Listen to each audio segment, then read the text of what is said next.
Hello and welcome to the first annual Digital Earth Day 2020 event hosted by Har-Ber East, Central East, and Hellstern East. I'm Knox Graham, your host for today, and I'm proud to represent the Central East program.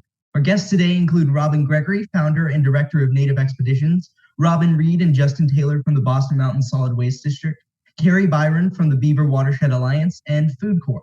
All of these organizations aim to serve the students and community of Northwest Arkansas and America through environmental knowledge.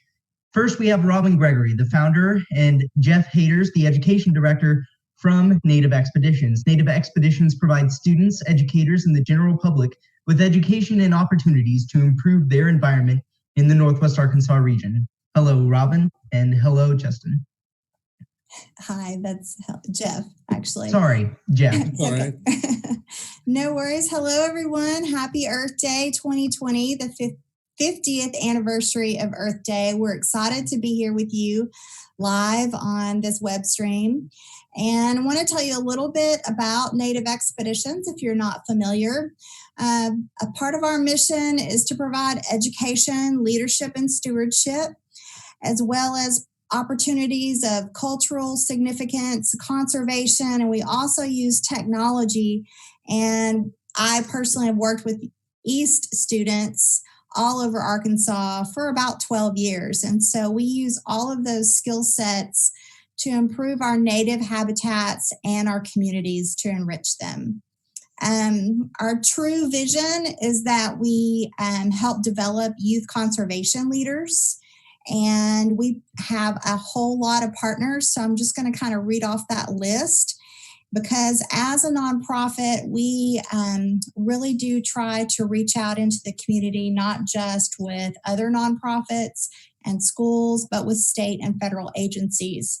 And one primary partnership that we have coming up in this coming school year now through next 2021 would be the U.S. Forest Service, where we will be working on our national wild and scenic rivers like the Buffalo, the Mulberry River, the Kings River, and also the Big Piney, which we also then partner with the Arkansas Game and Fish Commission to help promote stream teams. And we do watershed leadership academies to be able to sample for aquatic biodiversity in the streams, as well as habitat improvements along stream corridors.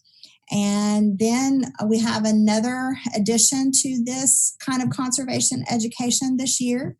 We're also promoting pollinator education and habitat restoration. So we'll be working with more younger students in the fourth grade to be able to do education, and then schoolyard, as well as in the National Forest, planting pollinator plants for butterflies, bees, and others.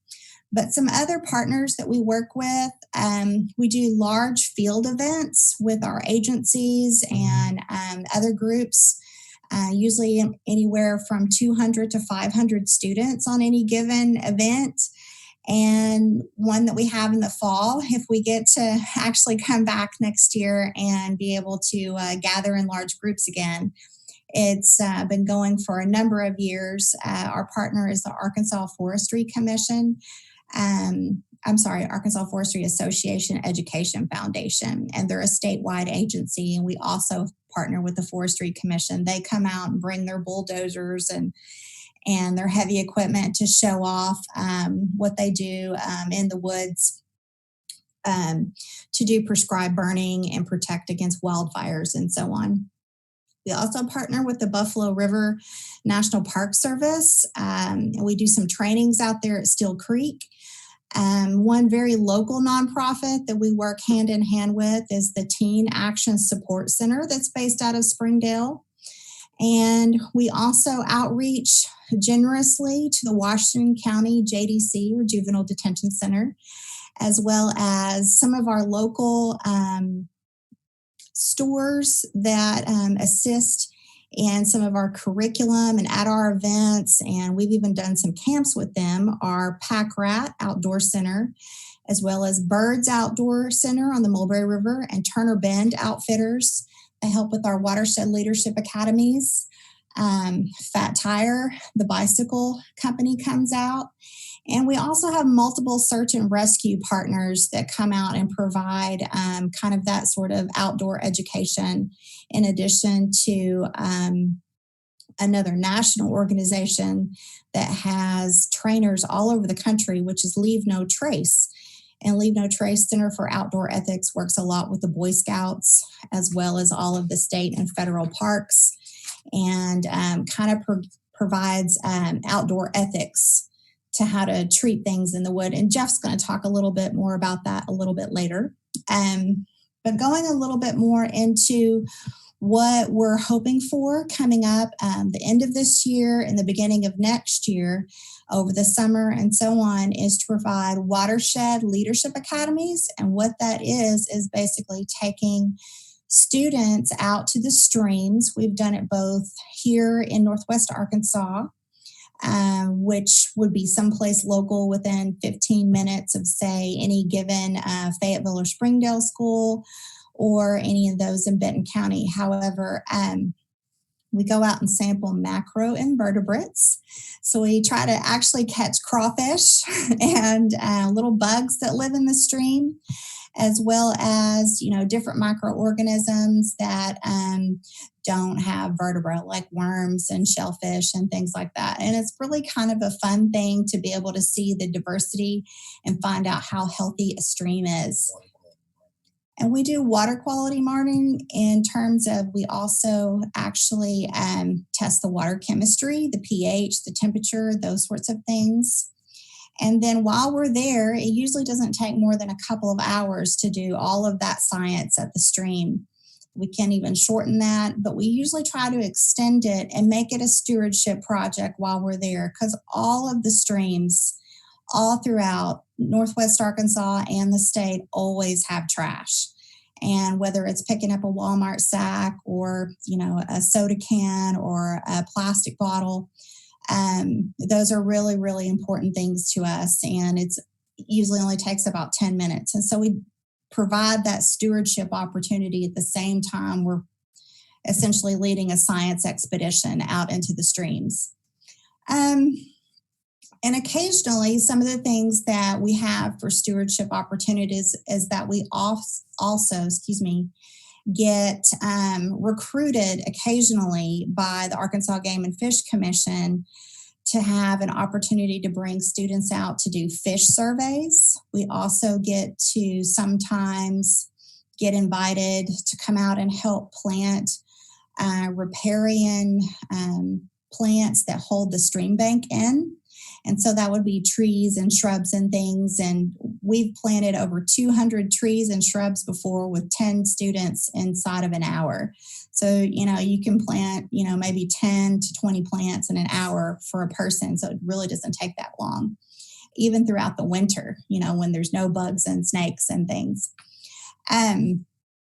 Occasionally, we do work with local nonprofits also, like one guest that you will have later on today, which is Beaver Watershed Alliance, or the Illinois River Watershed. We have done stream corridor restoration projects for them in the local area, as well as the national rivers that we work on. As far as some of the events that we do, we try to make them at least one in the fall. That's the Forest Awareness Day. We added 2 more the past couple of years. We started in the fall a Wild and Scenic River event, which brought in more of the search and rescue groups to be able to assist and learn those wilderness skills that are really important if you get on a river, as well as what to do if you're camping in the woods and get lost and those kinds of things.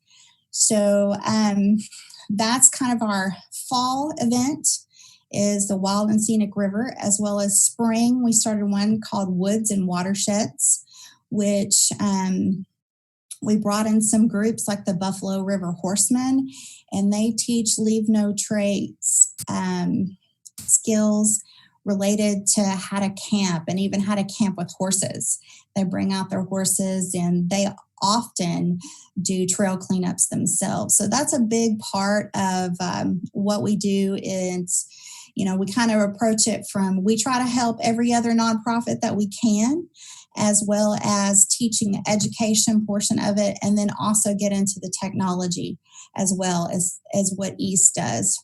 Oftentimes we ask East students to promote awareness either in Leave No Trace or our environmental, kind of programs where we're trying to create awareness about the rivers and keeping them clean, as well as, just general activism in the schools for nature and wildlife, and the impact that things like plastic have from, the tall mountains that are all over the Ozarks. Wind blows all of that trash down into the streams. And often it ends up in the ocean. If it might take it a year or two, but it will get there. And so we try to prevent that from, going along that path. And beyond nature, how we work with technology is that we often, because I'm a cartographer and a geographer, we use GIS and GPS, and we've done some river studies and river mapping and some analysis for erosion and things.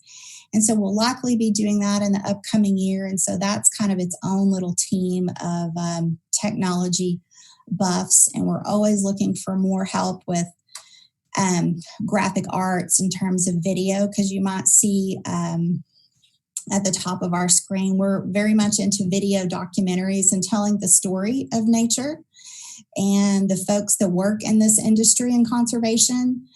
And so leaving with that, I'm going to give you my technical help and guru, and has worked with a lot of our video documentaries, is Jeff. He's going to go into a little bit more about Leave No Trace. Hi, everybody. So as Robin mentioned, Leave No Trace is a national nonprofit organization, and she and I are both Leave No Trace trainers. And I'm going to do a quick rundown. There's 7 principles to this philosophy of outdoor ethics, and they're very, very straightforward and simple and pretty self-explanatory. But the number 1 is plan ahead and prepare. You want to know where you're going. You want to be prepared for where you're going. You want others to know where you're going and when you'll be back. So in case something happens, they can send out agencies like Search and Rescue to help find you. Travel and camp on durable surfaces. That means don't blaze your own trails. Try to use established trails. And also the best campsites are found and not made. So that reduces your impact on the land while you're out and enjoying the wilderness, whether you're camping or hiking, mountain biking, kayaking on the river, what have you. Dispose of waste properly, which is also very self-explanatory. You basically don't want to leave human waste behind unless it's done in the correct way. You want to dig a hole for your number 2, and if you got to go number 1, do it at least 200 feet away from any body of water, because we do have chemicals in our bodies that can negatively affect the soil when we do that. Another really important one is leave what you find, because a lot of these places you might find historical artifacts such as arrowheads or pottery flakes or things that came from either the pioneers or even before that, before European settlement, when the Native Americans were here. And if you take an arrowhead or something like that, you're removing the ability of the forensic scientists who study that to be able to know more about that region and the peoples that inhabited it before we were here. So that one's very important. Number 5, minimize campfire impacts, which kind of plays into the Forest Service and Smokey Bear, because Smokey Bear says only you can prevent wildfires. So minimizing campfire impact is, if you build your own fire ring, just be very cautious. You don't want to start a wildfire. Be very responsible with your fire. Make sure it's completely out before you leave your campsite. So that's pretty self-explanatory as well. And to say, if you can still hear me, I'm over here on the side. We have a great video that we produced in partnership with the Buffalo National River National Park Service regarding minimized campfire impacts. And it's on our webpage that we'll go over a little bit at the end. And then this one is a really big one for me because I enjoy watching wildlife.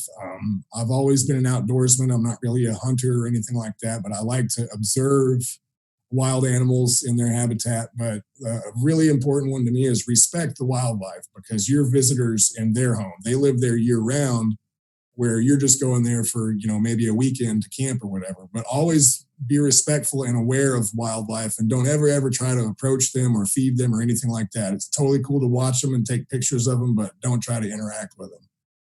And the seventh and final principle is be considerate to other visitors. A lot of us go to the woods for solace, to reflect on nature, to become more one with nature and things like that. So if you're out on the trail and you've got your Bluetooth speaker blaring while you're hiking, and, that's kind of inconsiderate and rude to other hikers, or if you're camped in a campground and, you just want to be respectful of the other people that are trying to enjoy nature as well, because we're all in this together, and we all want to make sure that people have these, the ability to visit these places and these natural areas and leave them as untouched as possible by our human impact.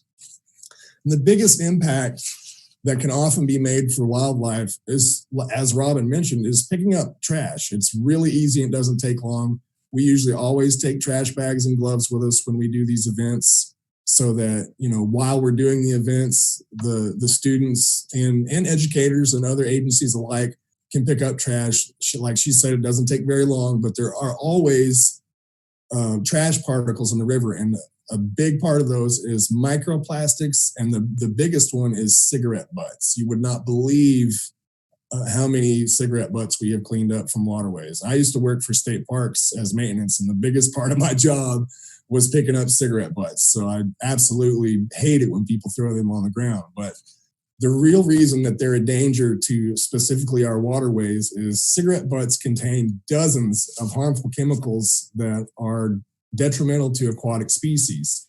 Small plastic pieces are consumed by so many creatures all along our forests and waterways until they travel via wind and the ocean, or wind and water, and they end up in the oceans, because all water flows downhill. That's why it's called a watershed. And what we do here on the land definitely can have an impact on the ocean hundreds of miles away, because we depend on the oceans for our weather, and all water is important. If we didn't have water, none of us would be alive. So that's my quick spiel about leave no trace, and, leave it cleaner than you found it.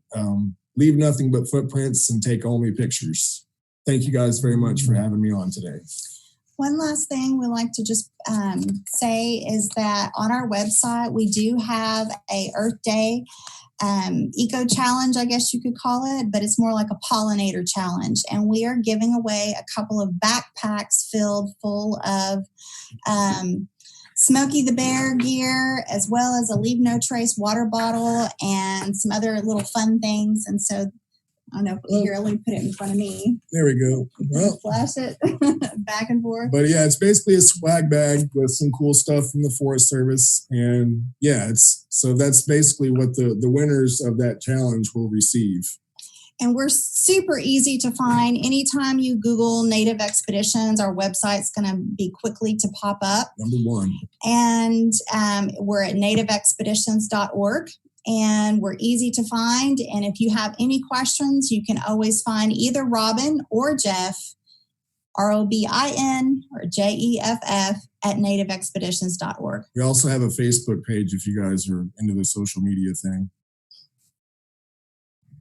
All right, so we do have a couple of questions from the chat. So first of all, from Wyatt Gardisser, how can we get involved in the things that you guys do, like the education events and the summer camps? Okay, we don't necessarily have summer camps planned for this year. Usually we kind of have to find a sponsor to get those going like early in the spring. And with what, we're having to do now is basically do everything online, which is unfortunate, but hopefully, things will lax and we'll be able to work with some small groups. We do have a pending, whether or not we get it, we've applied for some funding to be able to take students outdoors and go camping and teach kayak skills and do hiking and things. And so hopefully we will try to get some of that. And a lot of what we really shoot for is when we get requests from teachers and students that really want to get out in the woods. Even if we don't have funding for it, if it's local, we do our best to try to make it happen. Especially teaching skills, we can do that really locally, either at the school or someplace close by, possibly either Lake Weddington or one of the parks when they open. So that's something that we want to basically facilitate. And in terms of getting help with education, what we'll be doing in the fall, hopefully, is visiting every East school in the Springdale School District and the other 12 schools that we partner with to give you a long list of how to get involved with our projects and whether it's technical or nature-based. And we also, anytime we have these events like this, they will be posted on our website with plenty of advance notice. And we'll also have basically Facebook ad campaigns for our events so that they're accessible and the students that are interested can have access to it and contact us for more information regarding those events. And we typically also send out specific invitations to the teachers and facilitators, most definitely East, all that we work with, and invite them to bring large groups out so that the school district can provide transportation and make it easy on everyone. Next okay, question. so we kind of have another question related to that from Debbie Lamb herself. Do you have internships or job shadowing opportunities that are available for students? We certainly have had paid internships in the past. We always have internships that we love to get help with in terms of making different graphic media for us. A lot of times, because we are out in the field and we're not in the office, we don't have the time to create those materials ourselves and necessarily the expertise to do it as well as some of you can, that we have found out. We always have opportunities for creating video content for editors that are interested. Those that know Photoshop, we've got constant needs. And if you have that interest and can do it from home over the summer, you're more than welcome to contact us, and we can certainly send you something that would be fun to do, hopefully. Yes, producing multimedia content. And in the fall, we also will have something definitely more focused and a challenge. You may see one past project that we did was, if you look on our website, it was called Stewards of the Forest. And this was East-based, and it was a challenge basically to create a video or a poster, and it ended up with kind of $100 gift card, or the outfitters that we work with, like Pack Rat and these others, will sometimes donate gear to us that I know for one East conference, it was a long time ago, they gave us like a brand new Denali jacket and a pair of hiking boots to kind of help a student that was just really, good on doing, passing along information when we weren't in the office. They were kind of part of a technical thread, I guess you could say. That was for GIS though. Another thing that we kind of wanted to mention, because I know a lot of you are stuck at home and you have a summer coming up where you're not going to be doing necessarily, AMI kind of work. So we wanted to kind of put a few good books before you, and we highly recommend some of these. One of them is really good for students. I'm going to let Jeff put that up, and I'll hold it. So this one is called, you might have to get it closer to the camera, I don't know. This one is called Wilderness, Gateway to the Soul, and it's a book about basically what we've been talking about, having a relationship with nature that our culture has kind of lost touch with in recent generations. Very good book.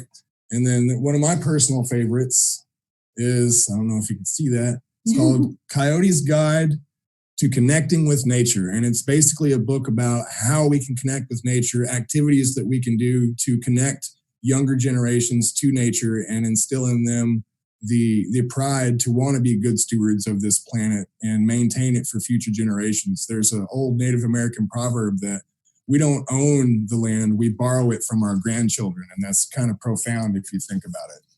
And my two favorites that I refer to, if you're a parent or a teacher, or you're just an individual that already has that love of nature and you want to be involved in conservation possibly, or be a science teacher in the future.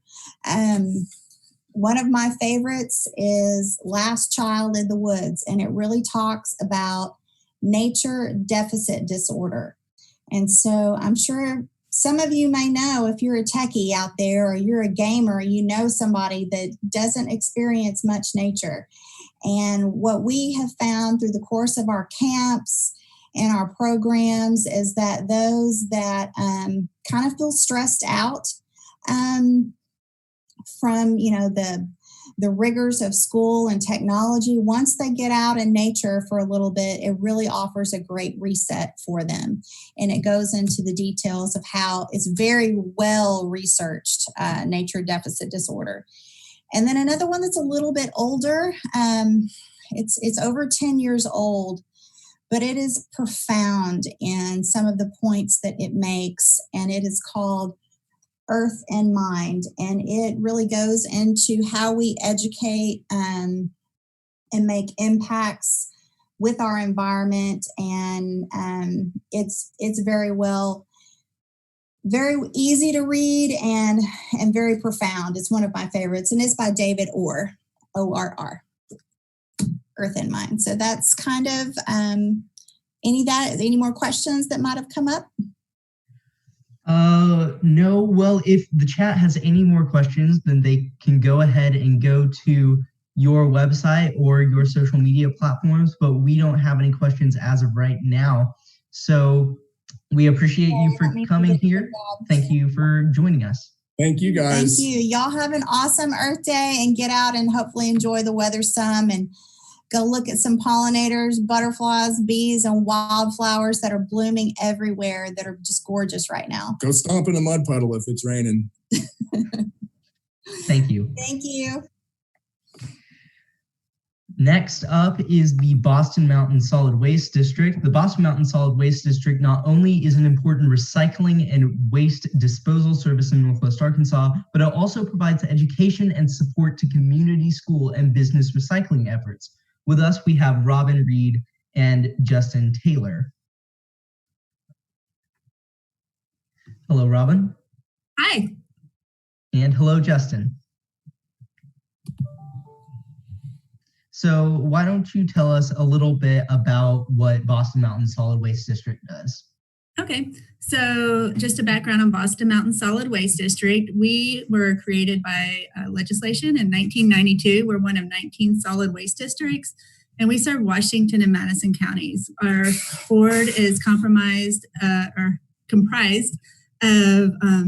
12, the 2 county judges plus 10 mayors. So it's the first class in Washington and Madison County.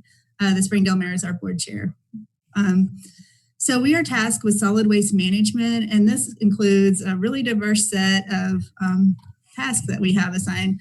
We provide environmental education throughout the district, and this includes schools, civic events, businesses, just whoever reaches out to us, and we work with various programs to provide environmental education. We also do environmental enforcement. We also provide household hazardous waste recycling, electronics recycling, tire collection. So we collect about a little over 300,000 tires a year, and have those send them to various locations for recycling. We also provide traditional recycling services. We run a transfer station, and then we also administer recycling and electronics recycling grants throughout the district and partner for community events. I'll go ahead and turn it over to Justin so he can get started on his presentation. Thanks, Robin. Can everybody hear me okay? Hopefully so. So my name's Justin Taylor. I am the environmental educator for the Boston Mountain Solid Waste District. And that means I get the cool job of going around all over Washington and Madison counties and working with schools and businesses and individuals to find ways basically that we can reduce the amount of waste that we make. So I want to talk to you guys today about some ways we can do that. I know that a lot of things have switched, everybody's home. So there's a lot of challenges on how to get work done, how to get other things done. But, you know, it occurred to me this morning that some of the things that I've been doing at home too, this challenge is a real opportunity for a lot of us to do things that really I think are healthy and beneficial for ourselves, for our own health, and for the health of our environment as well. I want to start off, just give you guys a little overview of the solid waste hierarchy. So let's see, I'm not sure about screen mirroring here. Let's see. So the solid waste hierarchy basically it's a pyramid, and it shows you the best use or the best action that you can take to reduce waste and to reduce pollution all the way down to the least preferred action.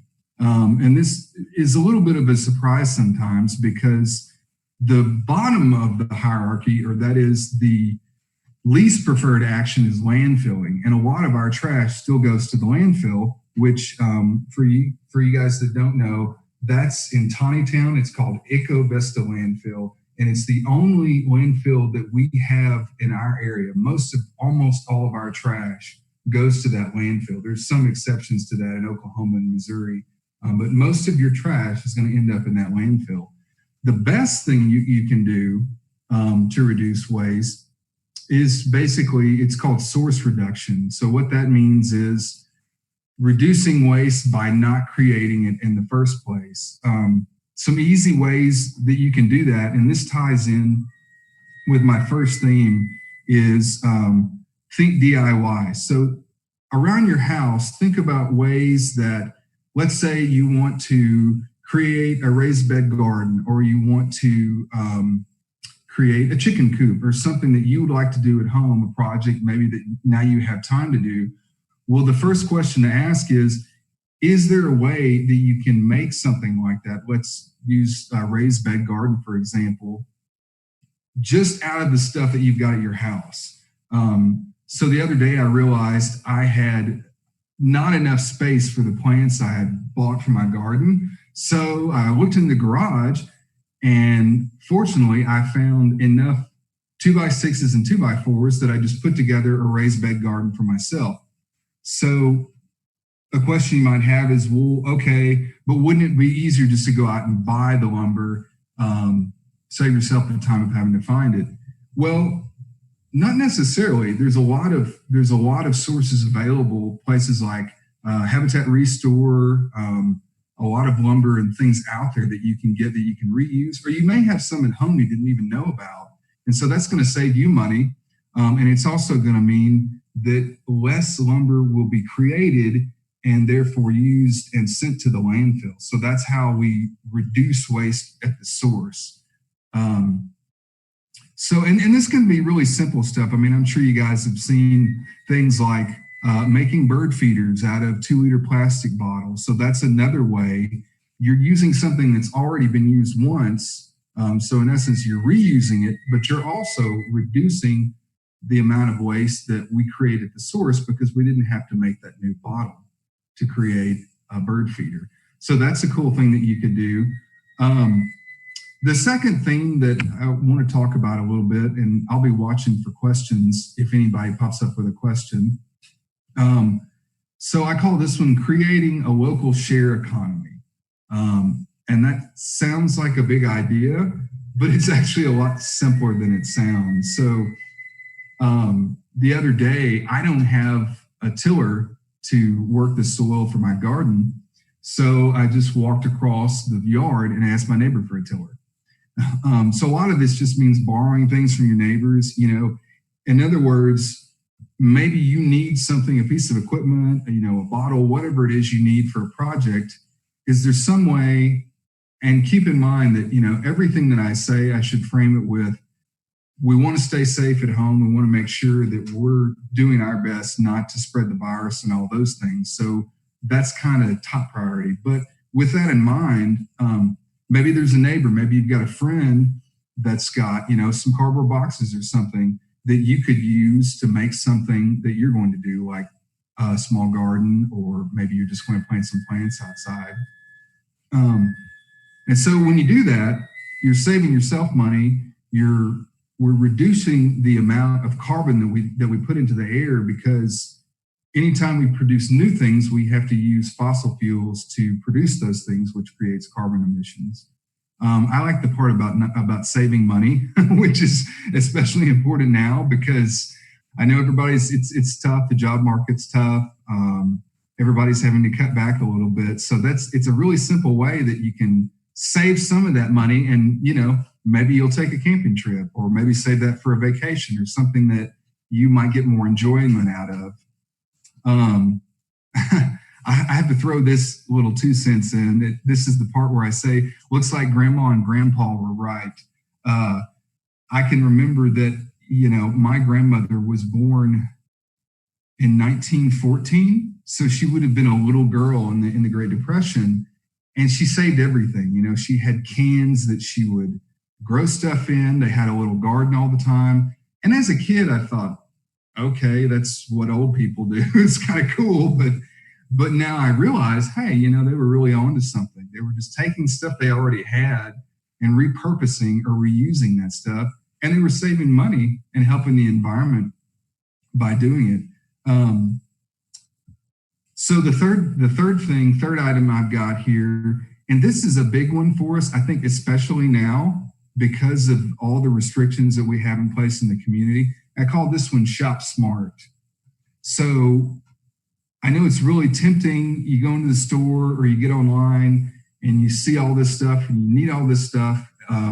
But the idea of Shop Smart is just buy the stuff that you really need so that you can save money for the things like experiences, like traveling somewhere, or maybe eating at your favorite restaurant and creating a lot of waste. Because let's face it, if I looked into my garage and I dug deep enough, I could find stuff in there that I bought a year ago that I've probably never used.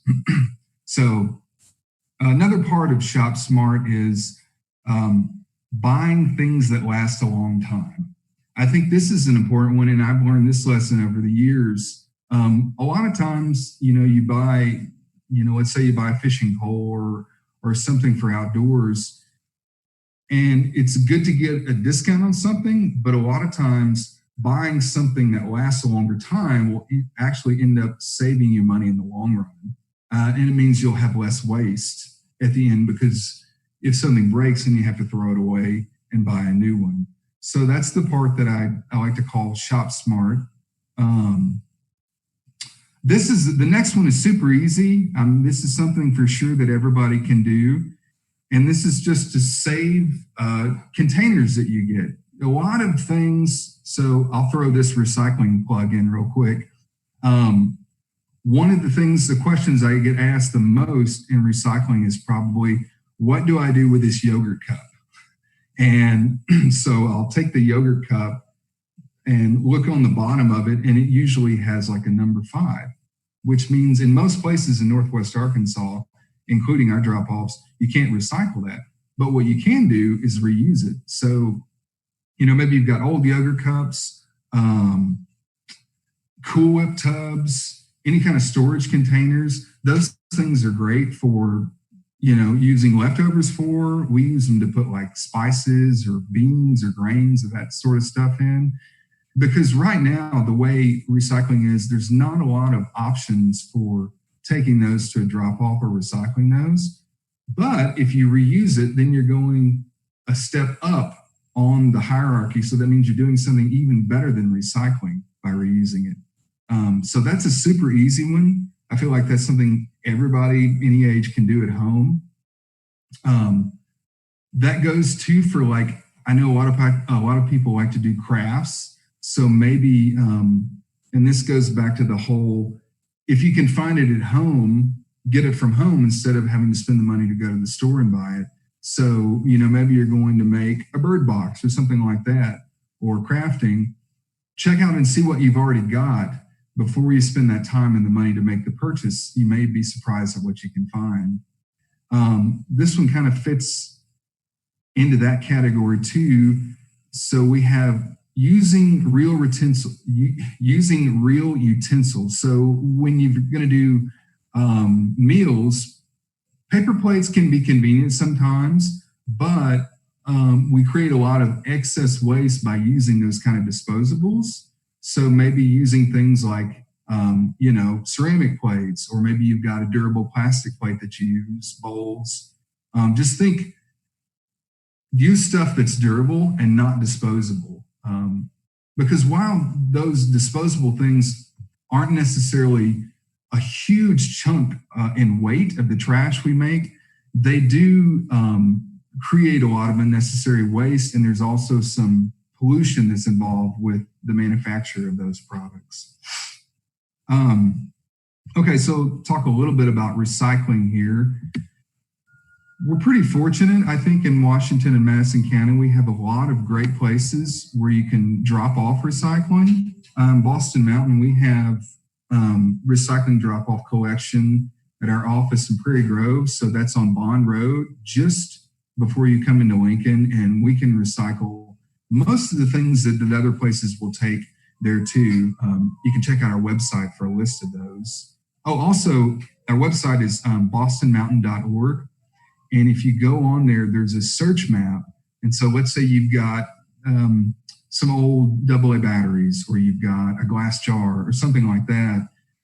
You can find the locations close to you where you want to recycle those things. So we have the drop off on Bond Road, close to between Prairie Grove really and Lincoln, although it's in Prairie Grove. Springdale has a drop off on Lowell Road, which is kind of the north end of Springdale. So that is convenient if you're in Springdale. Also, we have hazardous waste drop off, household hazardous waste drop off, just by the Washington County Jail, which is over on 71 South. So it's the south end of Fayetteville. And that's where you want to go to take things like household chemicals, paint, lots of different items where you might be like, oh, electronics as well. I'm not really sure what to do with this. You can always give us a call and we can tell you what to do with it. Stanley, our employee Stanley, works over there. He's one of the most pleasant people I've ever been around. He's great to work with, does a great job. And so we've got those three. A lot of the smaller communities, Elkins, let's see, West Fork, they're changing their drop off. But if you'll search our map, that's probably the easiest way to find a drop off near you. I know the city of Fayetteville has also opened up some additional recycling drop offs. So they had one on Happy Hollow and on North Street, but now they're going to have, I think, 4 additional ones. You'll need to check their website for those addresses because I don't have them. But those are your recycling options. And so, you know, everybody has something pretty close to them for the most part. Some of the other easy at-home stuff I've got here too is, you know, think about using cloth towels and napkins instead of paper towels. So just for an example, I usually keep some paper towels at home just in case, you know, I've got a spill or something I really need to clean up. But for the most part, you can use a cloth towel, wash it over and over again, and it does the job just as well. Oh, this is a big one. And I'm sure, I know people were saying, you know, I didn't really cook much before, but because I'm staying at home so much, I've kind of had to learn how to cook at home and do those things. Well, that's a pretty easy thing that we can do. I mean, it doesn't have to be fancy, but it's also a really good way of reducing waste and emissions too. So somewhere around about 20% of all the trash that you would find in that landfill, if you were to go out there and dig in it, would be food. That's a huge chunk. It's probably the biggest chunk of trash we throw away. And so if you think about, okay, you know, if I cook at home, I can think about how much am I going to eat when I eat this? What ingredients do I have here to cook with? And confession, I do a lot of cooking. I've got a food blog where I post stuff, but I would be totally lost if it weren't for Pinterest and Google. Because there's, I mean, you know, back in the day, it was maybe a little more challenging to get good recipes, but I get so many good recipes off of Pinterest and Google. I think it makes it a lot easier for everybody. Just some other little tips for reuse. if you've got old plastic bread bags, you can use those for sandwich wrappers. We take those a lot if we're going to have a picnic or be on the river or something, put our food in those, wrap it up. So that's a reuse option. This is a simple one. I'm sure you guys know about this one, but reusable water bottles. Everybody's seen a lot of the Springdale and Fayetteville schools now have these filling stations, and it tells you the amount of water bottles that you're saving just by using your reusable water bottle. That's a great one. I think it's a good symbol too, because people see you doing that, and I think it encourages other people to do the same thing. So this one might be a tad controversial, but we use a lot of like old t-shirts and towels and socks and stuff just to clean up. Like I keep some in the garage when they don't fit me anymore. You definitely don't want to throw these down your toilet. Somebody commented on that the other day. Definitely just toilet paper in the toilet. But, you know, if you're going to clean up in the garage, if you've got mess in the kitchen, it's great to just keep a supply of old rags, maybe old t-shirts that you can clean up that stuff with.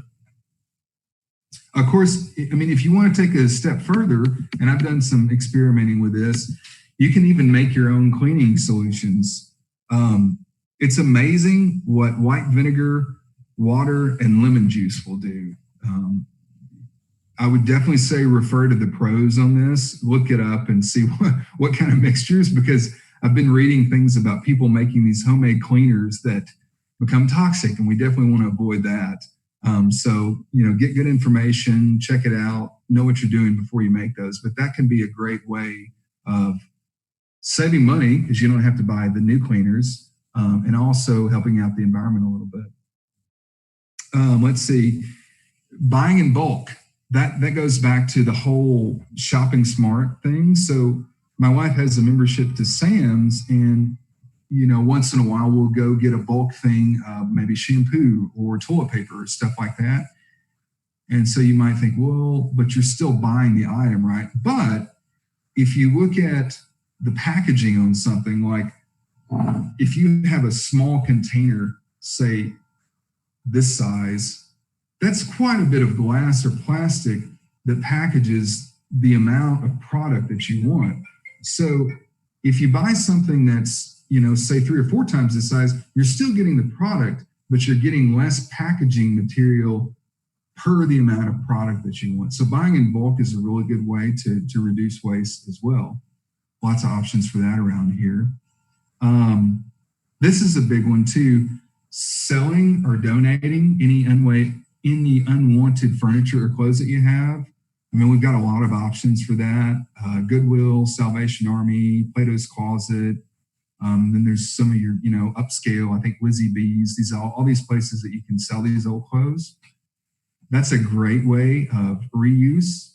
And I've read some numbers about you can create a lot more jobs just by donating and selling those things, because you're providing jobs in our local economy, which I know is a big thing right now in these times. Great places for taking Habitat Restore that's in Fayetteville often will buy good condition old furniture. They won't take beds. I know that. They won't take beds for sure. But that's a good option if you've got an old piece of furniture. You know, you've got options like Craigslist, maybe even eBay too, places you can make a little money, promote reuse in the economy, and give somebody a nice piece of furniture or something else that you have at home. And I think that just goes back into the whole durability thing. You know, I can remember when I was a kid, you didn't see, and this is a long time ago, I'm showing my age a little bit, but you know, back in the 80s, you didn't see nearly as much disposable plastic as you do now. And then there's a lot of reasons, positive reasons why that's changed, and negatives too. But if we just think about buying things that are durable, using things at home and making them durable, and reusing, we can do what we call closing the loop. So that means that you create a product, you use it, and then you keep it going again. So the life cycle of the product continues, rather than I buy something really fast, I use it for 5 minutes, and then I toss it in the trash. And that's I think that's personally one of the best ways that everybody can do their part to reuse and to reduce waste a little bit there. So I want to leave time for some questions here. If we've got questions, We do have a couple of questions from the Remind thread. Okay.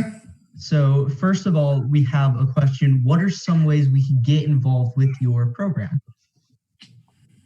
That's a good question. I would say this is something all ages, everybody can do.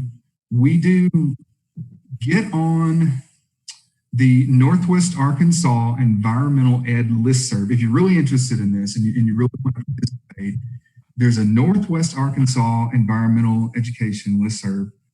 We know the person that runs it. Anybody can send me an email. If you guys don't have it, it's just jtaylor, as in Justin Taylor, at bmswd.com.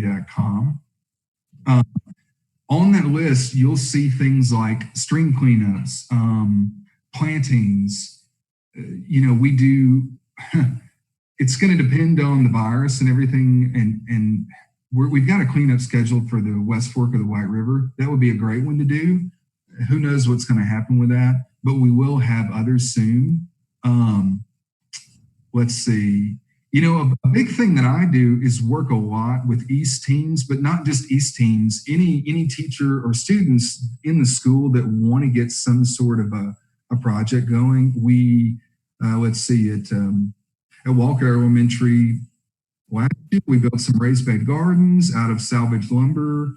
We've done, I have to think back, but just projects like that. And I'm really open. I love doing that stuff. So if anybody has a project idea and they're like, where do I get the materials? Shoot me an email, give us a call. I'd be happy to work with you. So cleanups, projects through East at the schools. We also have our virtual Earth Day challenge that just opened up today. So that's an opportunity. Yeah, I'll throw in that plug real quick, guys. So, okay. Robin and I and a couple other people, we've created a virtual Earth Day challenge. So this is pretty cool. It's easy. You can win, up to a $50 gift card to a business of your choice. So all you need to do, if on your phone, download the Goose Chase app. That's like a wild goose chase, but it's just Goose Chase.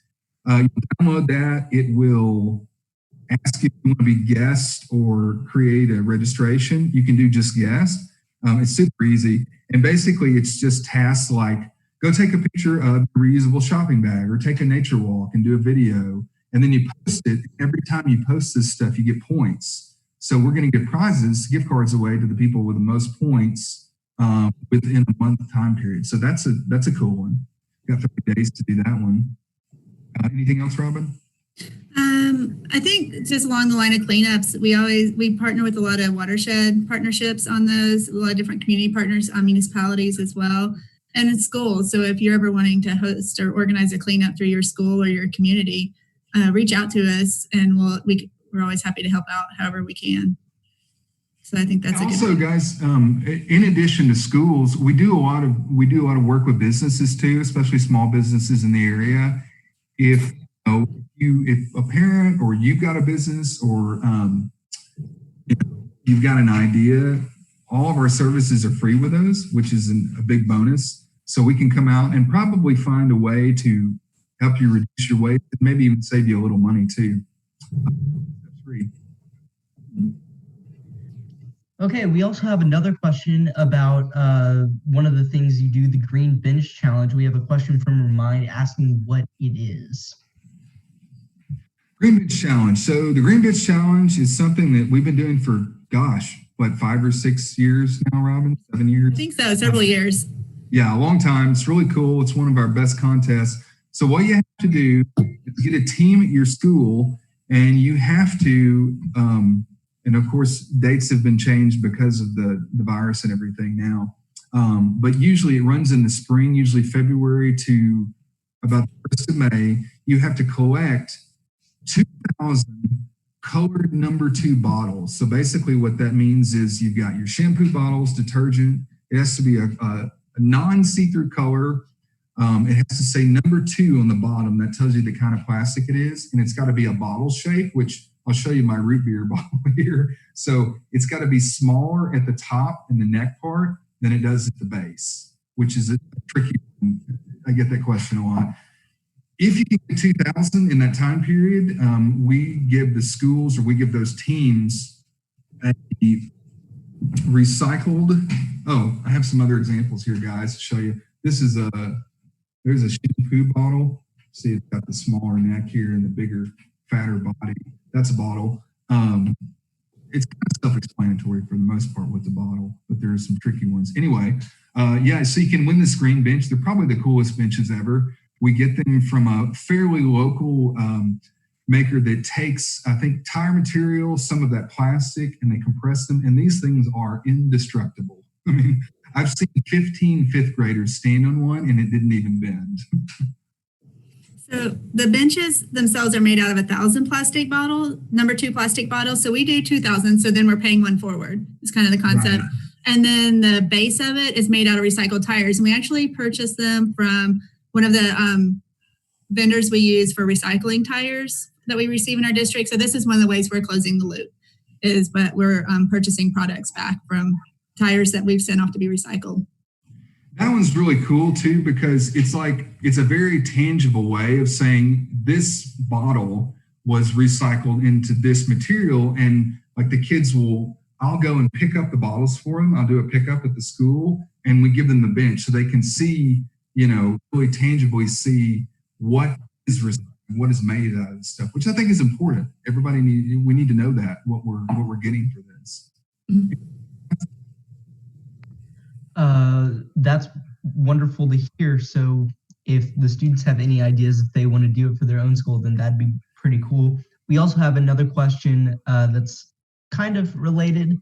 What do I do if I have a bulky item like a TV?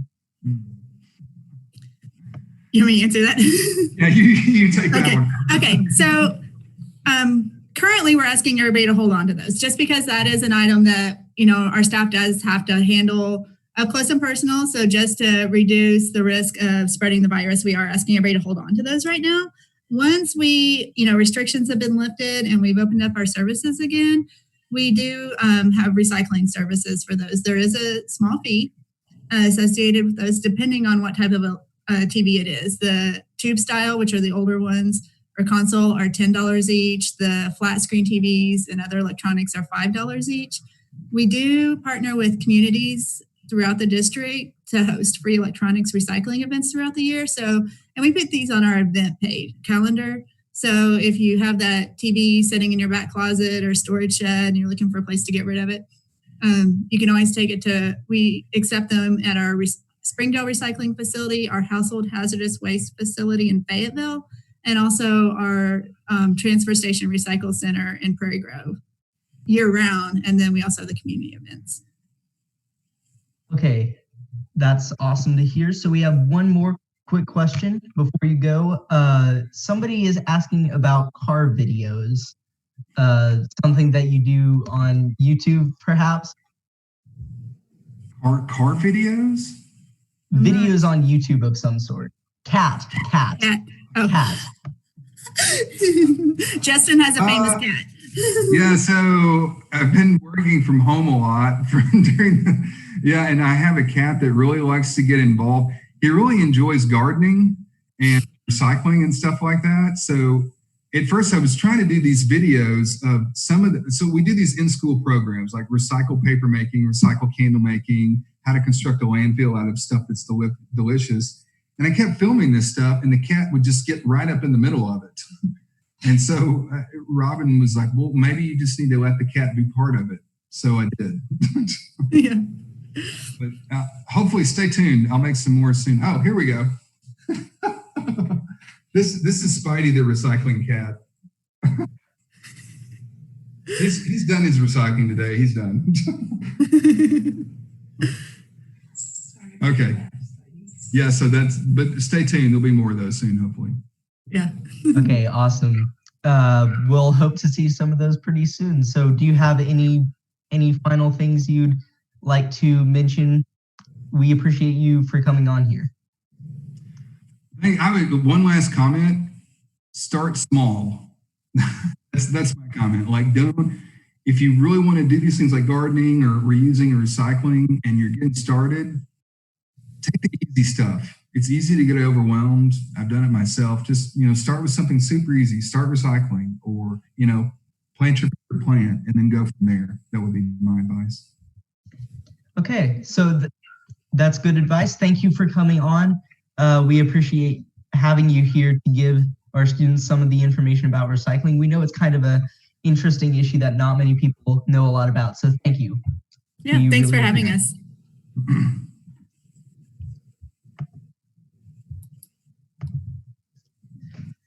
So our next guest is the Beaver Watershed Alliance. The Beaver Watershed Alliance is an organization dedicated to maintaining the quality of our drinking water here in Northwest Arkansas. And today we have Carrie Byron, the outreach coordinator, here to talk about what is so important about our watersheds.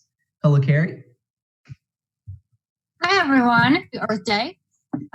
So the Beaver Watershed Alliance is really focused on improving the water quality within the Beaver Lake watershed, because Beaver Lake is the source of drinking water for all of Northwest Arkansas. So what that means is that we work with landowners, local governments, other nonprofits, trying to reduce the amount of sediment that enters streams, improve fish habitat, and reduce flooding. Our day-to-day projects include stream restorations, invasive species removals. We do water quality testing and watershed mapping. So as the outreach coordinator, my job is to spread the word about what we do and how you can protect the watershed. So I design our newsletter, assemble content for our monthly e-news, manage the social media accounts, and give educational presentations like this one. So in the spirit of Earth Day, today I'm going to talk with you about conserving water. So why do you think that the Earth is often called the water plant? Well, when you view Earth from space, much of what you see is water. In fact, more than 70% of the Earth's surface is covered with water. And because of that, it might seem that there's plenty of water to go around, but in reality, we have a limited amount of usable fresh water. So over 97% of the Earth's water is found in oceans as salt water. So that leaves only 3% of all water as fresh water, which is what we use every day. But most of that is inaccessible because it is stored in glaciers, ice caps, and snowy mountain ranges.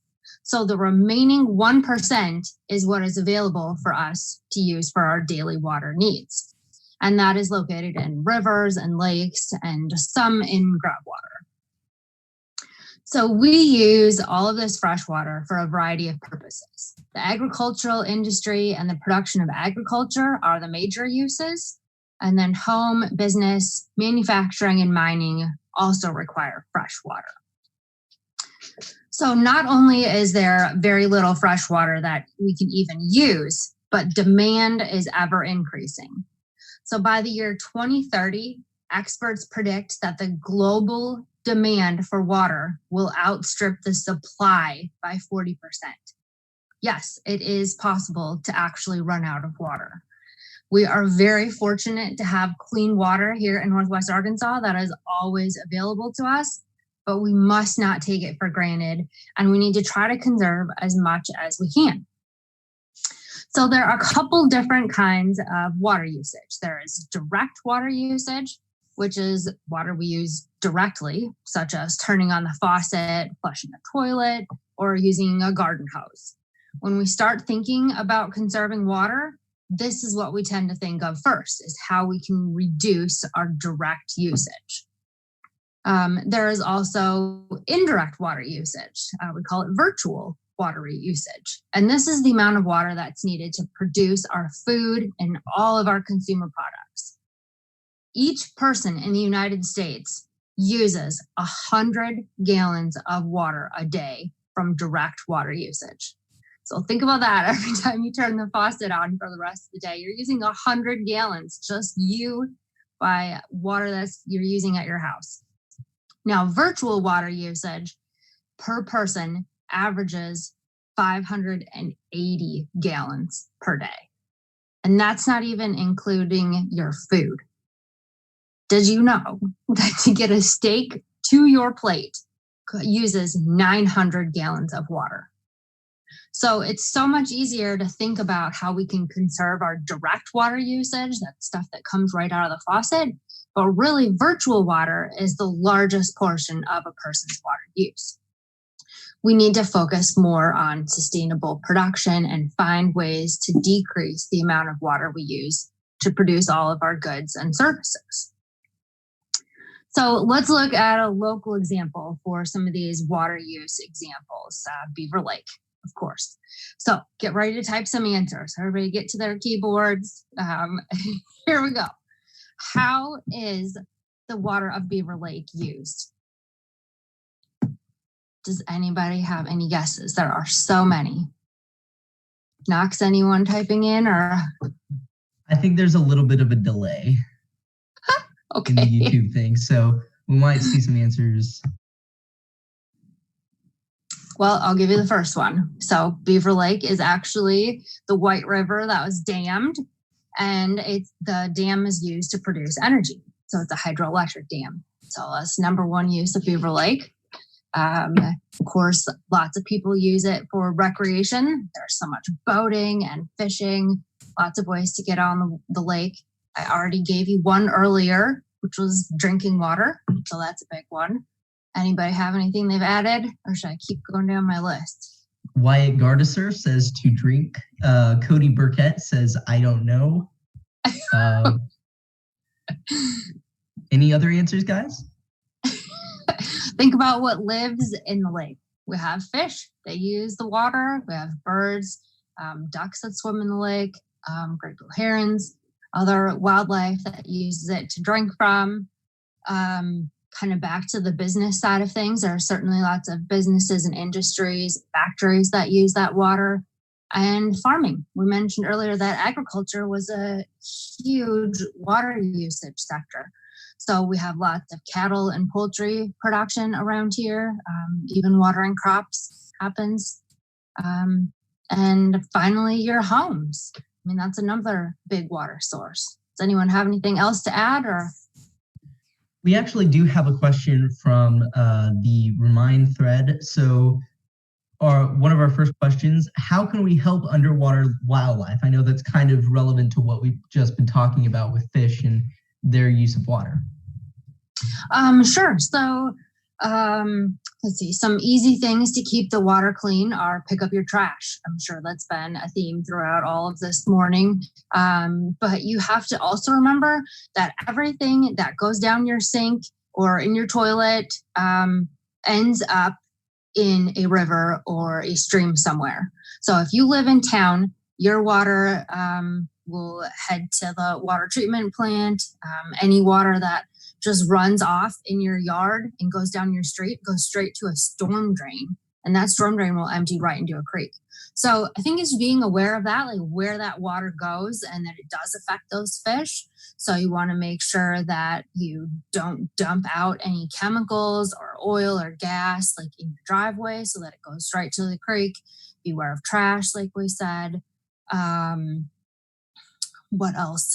Try to limit your fertilizer and pesticide usage. I don't know how many of you are involved with that on a daily basis, but you can remind your parents anytime you try to limit those things, because they add up in your yard and then they will end up in the storm drain as well. Okay. Anything else, Knox? I am looking at the chat and the reminds. Oh, what are some easy ways that we can conserve direct water usage?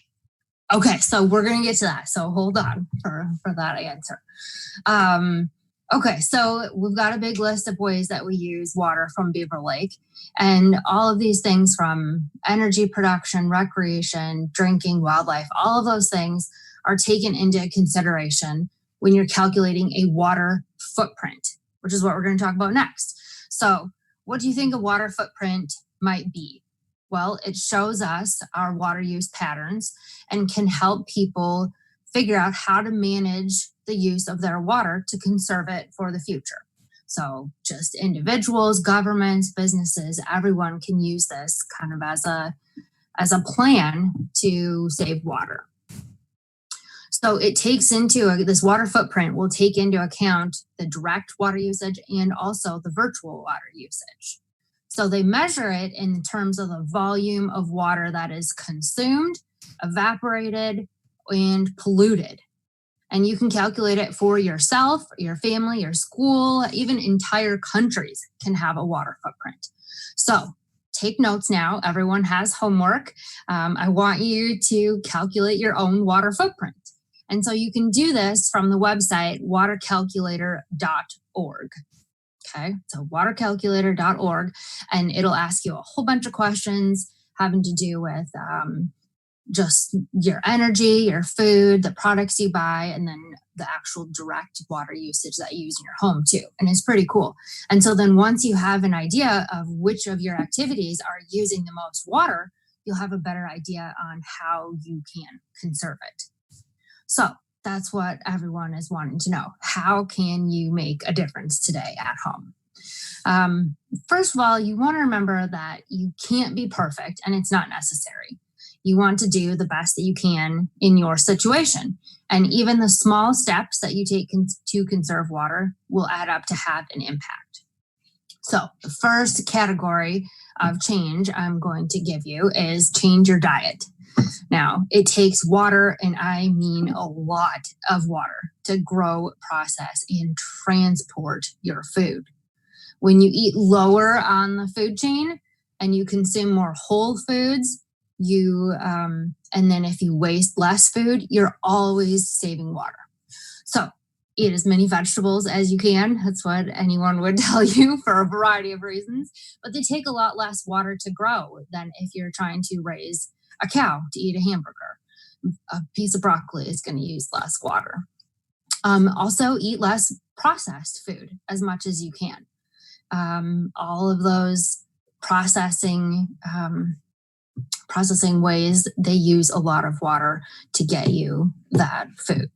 And then whenever you can, you want to try to buy in bulk and just avoid those single servage packaging, because that uses energy and uses water to produce. So also, I'm not saying you need to be a vegetarian. You can still eat meat. Just when you can, try to choose pasture raised animals and animals that were just sustainably raised. And then leftovers. You want to avoid having leftovers as much as possible, kind of plan what you're going to eat and then eat it. But if you can't finish it all, compost the leftovers. I have a compost in my backyard and it is so easy. I thought it was going to be super complicated and I put it off for way too long, but you just throw the stuff in there and you're good to go. It's really handy. So another category of where you can cut water usage, this goes back to our question about how to cut direct water usage. So that is limiting your indoor water use. So every day you are always relying on so many different ways to use water. And there's a few simple things you can do. Shorter showers, that's a pretty easy one. You don't need to take a 2-minute shower, but anytime you are in there for 2 less minutes, you're saving water. And doing the dishes, if you have a dishwasher, use it. It uses a lot less water than just running them in the sink. But if you need to use the sink, then you can just fill it up and wash the dishes and then rinse them when you're finished instead of leaving the water running the whole time. One you have probably heard since forever is to turn the water off while you brush your teeth. It's another easy one, but it's so simple and it does make a difference. And then also along the lines of direct water usage is trying to use less water outdoors. So of all the residential water we use in the United States, we use about 1/4 of that outside. But in the Western United States, it's more like 3/4 outside. And all that water usage is going to maintain our green lawns and our pretty gardens. So If you must have lawn and you must water it, then try to choose morning or evening because there's going to be a lot less evaporation. Also try to pick days that aren't windy so you're not just blowing the water away. And don't water the sidewalk. Think about where you're actually watering and try to get it to that dry grass that needs it. Set up a rain barrel. This is a really cool way to collect rainwater that you can use in your garden then. And if you want to contact me, I have a great video I can share with you on how to make your own rain barrel. They're pretty easy to do. Those of you with cars, hit up the car wash. Instead of using your garden hose, they're actually going to use a lot less water. And then my fourth category is save energy and you save water. Those two things are very much linked.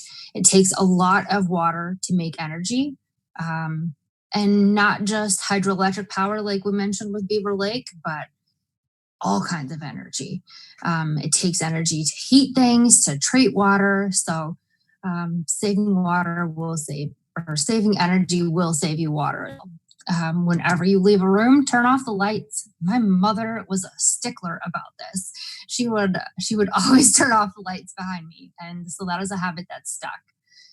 Talk to your parents about getting Energy Star appliances when you need something new and about solar power. I live on a farm and 95% of the farm is run off of solar power. And it's just a really cool thing. Other little things you can do are like using power strips and turning them off when you're not using the things that are plugged into them. If you are old enough to have your own car, drive less and you will use less gasoline. So it takes 3/4 of a gallon of water to extract, refine, and transport the gas that you use to drive 1 mile. Driving 1 mile uses 3/4 of a gallon of water. Ride your bike. Okay? Ride your bike as much as you can. Another tip has to do with changing your buying habits. So practically everything you buy, use, consume, all of it has a water footprint because it took water to process and transport it. So you want to try to be as thoughtful as you can about your purchases, reuse whenever possible, and recycle. I'm sure Justin talked a lot about recycling. That is a big one. And just trying to avoid single-use plastics in the first place so that you don't need to recycle. You want to use reusable products as much as possible, from reusing shopping bags. When I used to go to Walmart often, I would take my bags with me. And water bottles. That's a simple thing that you can, on a cheap thing that you can buy and have that you can reuse for drinking water. Did you know that plastic disposable water bottles require more water to make the bottle than they actually hold? That is not a very sustainable way to use your purchasing power.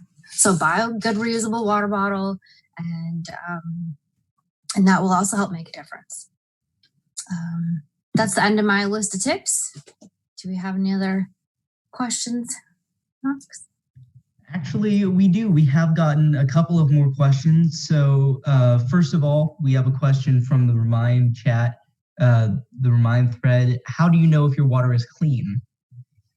Well, if you are living in town in Northwest Arkansas and get your water from your city, it's coming from Beaver Water District, and then you know it is clean.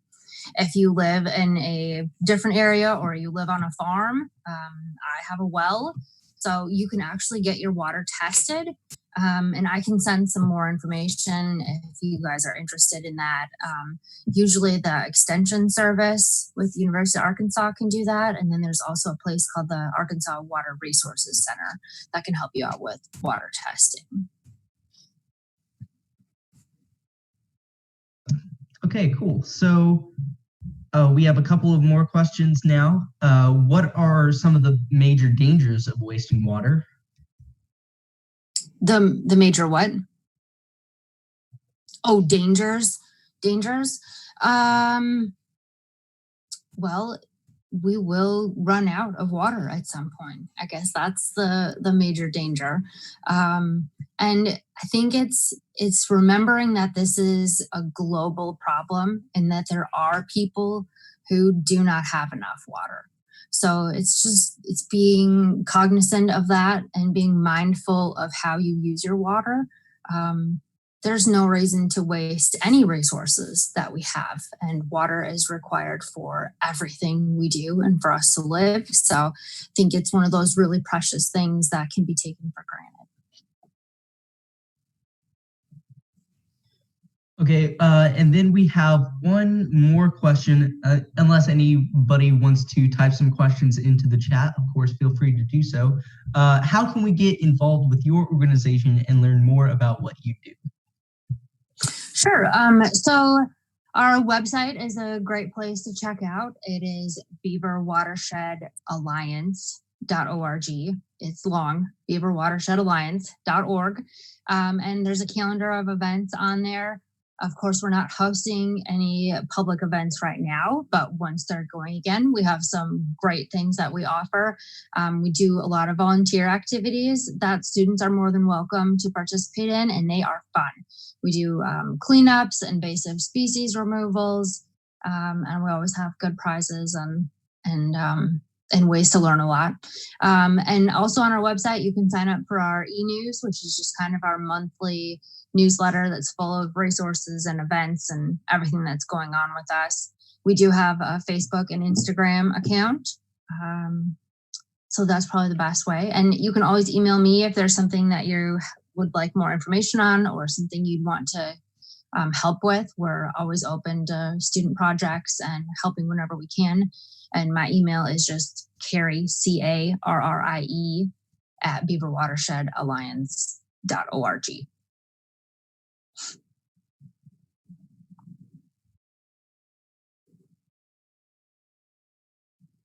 Oh, can't hear you, Knox. I'm muted. What does your organization do with Beaver Lake? So I guess we do a lot of what we do is not with the lake and is with the watershed. So the White River, and the White River flows north into Beaver Lake. And so the watershed encompasses so much of the land around that, Benton, Washington, Madison, and Carroll counties. And so we do certainly do things with the lake as well. We're involved in cleanups. We're involved in water quality testing. We do mapping throughout the watershed. We have,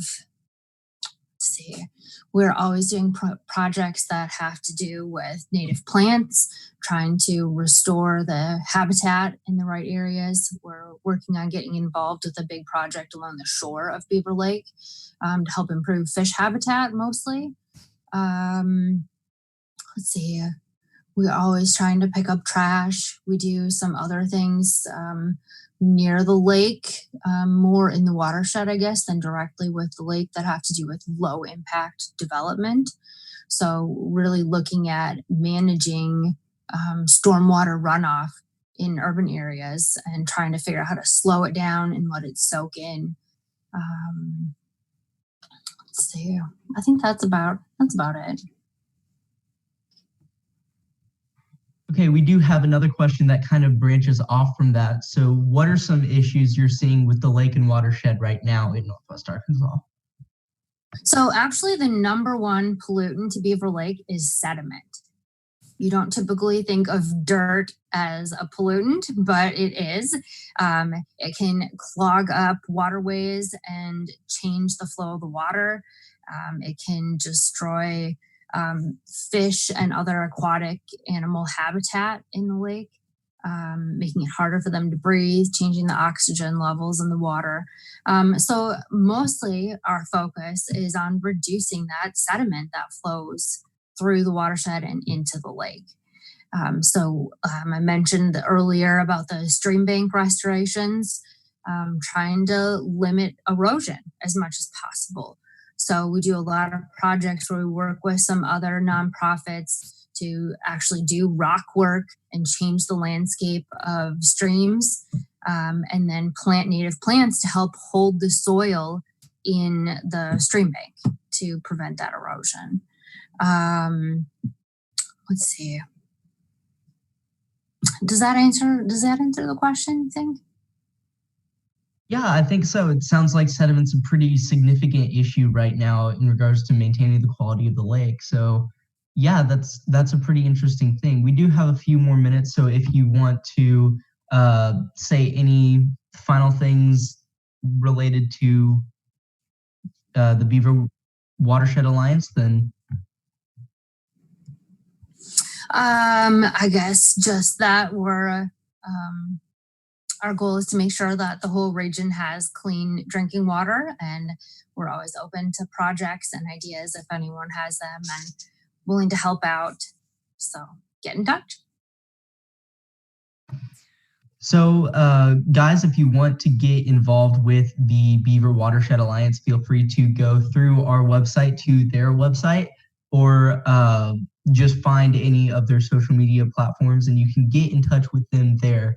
So those are definitely some ways that you can get involved in our community. Thank you very much for being with us, and we appreciate having you here. Great. Thank you, guys. Happy Earth Day. Happy Earth Day. Bye. So finally, we have Foodcorps. Foodcorps is an organization intended to bring knowledge of healthy eating to the students of America through our schools. If you went to Hellstern or currently go to Hellstern, you may remember one of their representatives. Unfortunately, they were unable for an interview today, although we do have a video presentation for you to see. So if we will get that ready, then we'll present. Hello, and welcome to Earth Day Eats. This is how to be a responsible earthling and eater. My name is Cassidy Hobler. I am the Foodcorps Arkansas team leader, and I live and work in Fayetteville, Arkansas. I'm really glad to be here today. I was asked by some of the Central Junior High School students who are in the East program to help with your virtual Earth Day celebration. Earth Day is definitely one of my favorite days of the year, and hopefully this will be a good show of that. So at Foodcorps, I worked for 2 years in Springdale Public Schools, maintaining school gardens, working with kids in the lunchroom and in the classrooms. We may have gotten to work together. Our mission as a team is to help Arkansas kids get closer to their food by growing and preparing it. We do that through cooking and gardening. Earth Day is a great time to talk to your friends and neighbors about what you can do to help keep the earth happy and healthy. Habits that build on in your daily life really do have an effect on our planet. A lot of global issues and a lot of climate issues seem much bigger than we are able to tackle alone. There's so many of them. But I'm here to tell you that if we all do our part as individuals, that together we can make a difference. Human beings have maintained a relationship with the earth for thousands of years. Someone who inspires me and who inspired me here today is a botanist, so plant scientist, a poet, and a member of the Potawatomi tribe. Her name is Robin Wall Kimmerer. She wrote, quote, "Though the earth provides us with all that we need, we've created a consumption-driven economy." And that means that the way the United States operates is in consuming things. What more can we take from the earth? Our consumption-driven economy asks, what more can we take from the earth, and almost never asks, what does the earth ask of us in return? The living planet has the capacity to ask something of us, and we have the capacity to respond. We are not passive recipients of her gifts, but active participants in her well-being. We are honored by her requests. It lets us know that we belong. For the earth to continue to stay in balance, for the gifts to continue to flow, we must give back to her in equal measure for what we take. And that's the end of the quote. So to me, this means that we have a reciprocal relationship, that one would not exist without the other. And that's very true. So think about, what does the earth ask of you? What ways do you feel called to give back?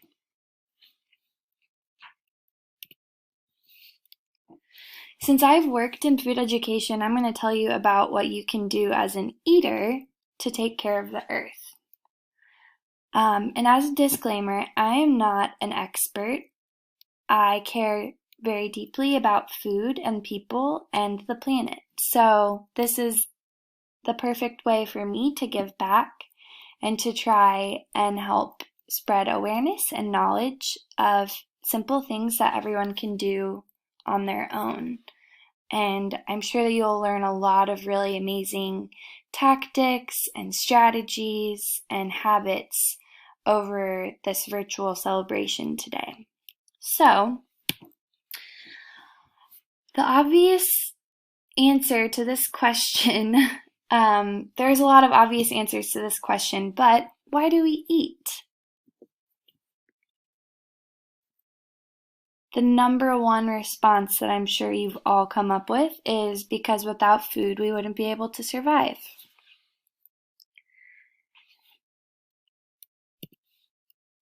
There are a couple of different reasons why we eat. Number one is what it does for our bodies. Our bodies need fuel to function at their best and highest potential. So we eat food to make sure that our bodies can function the best that they can. We have preferences. You've developed taste over your lifetime. So you like some foods you dislike. You eat because of who you are. Many of the foods that you consume are foods that are traditional or ancestral of your family.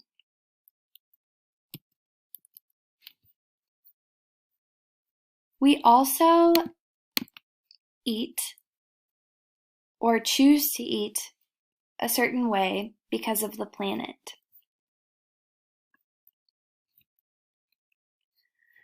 So, what can eating really do for the earth? It can seem like the only way to be responsible and take care of the earth is by buying things these days. People say, buy organic, buy real, buy fresh, buy all natural.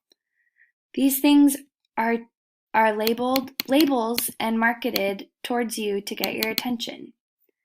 As it turns out, there are ways of being earth-friendly that don't have to do with how you spend your money, but the way that you consciously act and eventually consume your food. So let's talk about how we can take care of the earth while we eat.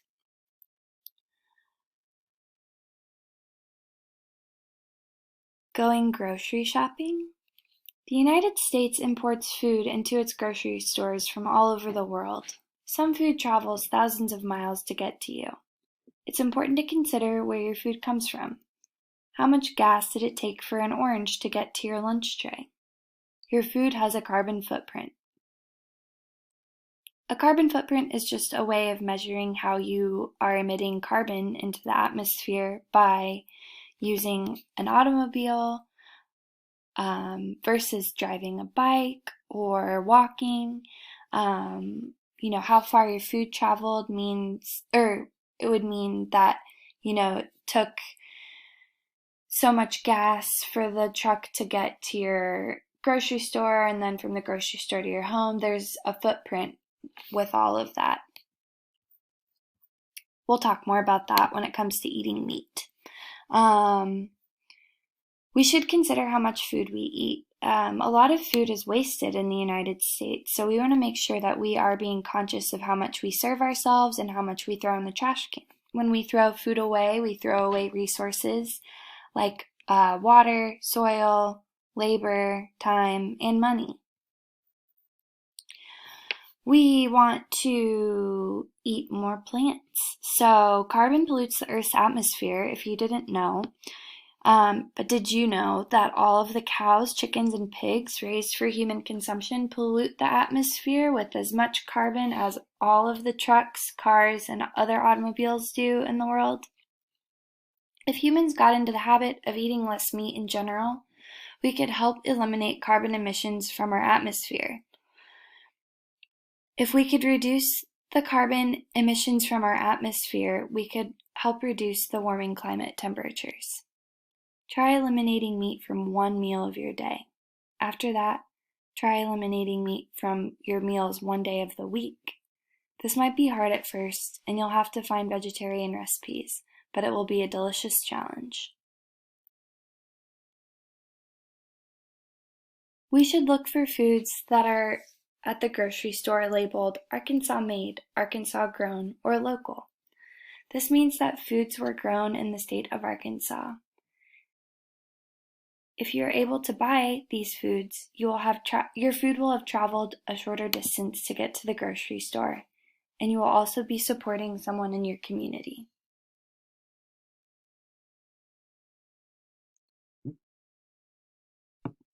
We should eat foods that are organic. Organic foods can be more costly. They can also be harder to find. The reason that organic foods are better for us and for the planet is because a lot of organic growing methods do not use pesticides, herbicides, or chemicals, and they often use more friendly methods of digging and tilling up the ground. Those kinds of activities disturb a lot of natural ecosystems that live in the earth, and they don't promote like a sustainable future for the soil, and the soil is the most important part of growing food. We should buy and eat foods that are in season. Foods that are in season are better for your body and for the planet because they don't have to travel as far most of the time if they're being grown within season of where you live.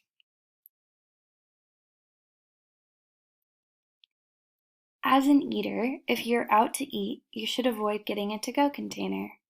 By ordering only as much as you can eat, you avoid getting leftovers, which you would have to take home in a to-go container. Materials like styrofoam and plastic are used to make these containers, and they go straight into the landfill. Choose to dine in as much as you can. It's much more fun anyways. If you're ordering a beverage while you're out to eat, try to get a dine-in fountain glass instead of a bottled drink if they're available. Even if this is an option in the lunchroom at school, when we do get to go back to school, try to choose it instead of the bottled drinks. My final suggestion is to grow and plant your own garden. Growing your own food is an amazing and challenging endeavor. By growing your own food, you create a space for other living things to thrive, and you feel confident after successfully harvesting your first crop of potatoes, tomatoes, or beans. You create an ecosystem for other living things to live in, like birds, insects, and other mammals, hopefully none that disturb your plants. You can choose to plant a variety of things that you might not find at the grocery store, which also could increase the health of your body and the garden in which you're planting.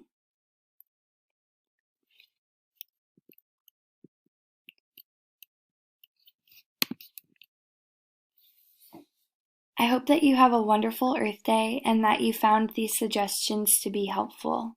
If you have any questions, please email me. My email is Cassidy, CASSIDY, period, Hobler, HOBLER, @foodcorps.org. You can find our Facebook page, Foodcorps Arkansas, on Facebook, or you can just look for the Foodcorps page on Facebook in general. There's a lot of really awesome how-to videos going out right now of activities that you can do at home with your friends or your family members during the school closures for this time. I hope that you have a wonderful day, and thanks for having me. Bye.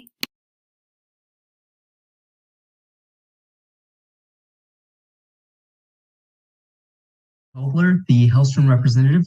She's in charge of maintaining the Hellstern garden that includes over 13 beds. So if you want to work to help the environment next year at Hellstern, then why not volunteer with the garden? If you have any questions related to Foodcorps or its mission, feel free to check out their website listed under the Digital Earth Day 2020 website. Speaking of the website, you can find websites, social media outlets, and contact info for all sorts on the Digital Earth Day 2020 website if you would like to get involved with any of our partners. We'd like to thank Native Expeditions, Boston Mountain Solid Waste District, Beaver Watershed Alliance, and Foodcorps for helping us with this presentation. In addition, we will also be continuing the Earth Day spirit through a 30-day challenge social media contest, in which signing up and completing challenges will earn you chances to win various gift cards and prizes benefiting our local community. For more information, please once again visit our website and keep your eye on the Central Junior High East Instagram page. To close out our Earth Day event, we feel it appropriate to end with a quote from Dennis Hayes, the founder of Earth Day. I feel more confident than ever that the power to save the planet rests with the individual consumer. Little actions, the ones we take every day, really do add up. When you maybe are eating lunch after this program, or working on your AMI packet into the afternoon, or preparing to go to bed tonight, remember that you are the single most important factor in supporting your environment and your greater world. With great power comes great responsibility. Good words to live by. I'm Knox Graham for Central East, and we thank you for joining us. Have a good rest of your day, and have a beautiful tomorrow. Thank you.